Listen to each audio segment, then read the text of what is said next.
Guys মনে হচ্ছে না যে আমি আসানসোলে আছি, মনে হচ্ছে আমি কোনো বরফের কান্ট্রিতে আছি। মানে এত ঠান্ডা, এত ঠান্ডা। ও ভাই, মনে হচ্ছে শুধু বরফ পড়াই বাকি আছে আসানসোলে, বাকি আদার্স আসানসোল ঠান্ডার কোনো কমতে রাখেনি। আমার তো মনে হয় ভগবান এসি চালিয়ে সুইচ অফ করতেই ভুলে গেছে আসানসোলে, না হলে এত ঠান্ডা কী করে হতে পারে, কি করে লোক ঘর থেকে বেড়াতে পারছে না, যা বেড়াচ্ছে এরকমভাবে পুরো। প্লিজ, আর পাচ্ছি না এই ঠান্ডা নিতে। আমার যে মানে আমি যে এত ঠান্ডা পছন্দ করি, আমি আর ঠান্ডাটা নিতে পারছি না, কারণ সত্যিই পাচ্ছি না। যবের থেকে ঠান্ডা পড়েছে তবের থেকে আমার ঠান্ডা লেগে গেছে, কমার নামে নিচ্ছে না, গেদে গেদে ওষুধ খাচ্ছি তবু কমছে না।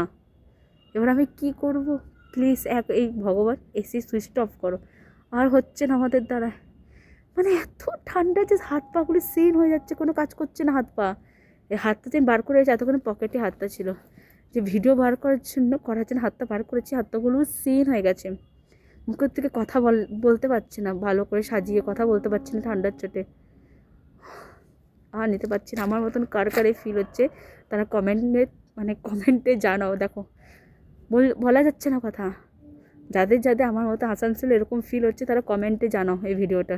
লোক যদিও ঘর থেকে বেড়াচ্ছে ফুল কভার করে বেড়াচ্ছে আমার মতন, আমার তো তবু কপাল দেখাচ্ছে। অনেক কার তো আমি দেখলাম এতটা কপাল শুধু চোখ দুটো দেখা যাচ্ছে, এত ঠান্ডা।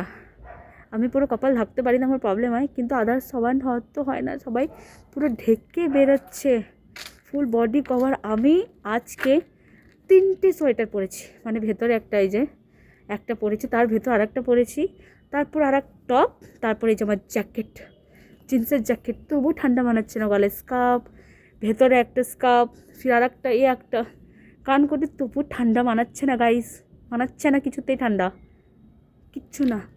আমি প্যান্ট পরেছি, ট্রাউজার, তার নিচে মানে আমি একটা ট্রাউজার পরেছি, একটা লেগিংস পরেছি, তারপর আমার ফর্মাল প্যান্ট পরেছি। তার ভেতরে আমি স্কুলে যে মুজোগুলো পরেছি তো ওরকম মুজো পরেছি, যাতে হাঁটু পর্যন্ত ঠান্ডা না লাগে। তবু ঠান্ডা মানাচ্ছে না গাইস, সিরিয়াসলি কিছুতে আসানসোলে ঠান্ডা মানাচ্ছে না। এত ঠান্ডা আসানসোলে, এত ঠান্ডা কী করে হতে পারে, কী করে? আমার তো মনে হচ্ছে সব দেশের ঠান্ডা মানে ভগবান আসানসোলেই দিয়ে দিয়েছে, এত ঠান্ডা। তারপরে হাওয়া বইছে, মানে ভাবতে পারছো আসানসোলবাসীদের উপর কতটা আসানসোলবাসীরা সাফার করছে। এক ঠান্ডা, তারপরে ঠান্ডা হাওয়া, নেওয়া যাচ্ছে না, জাস্ট নেওয়া যাচ্ছে না।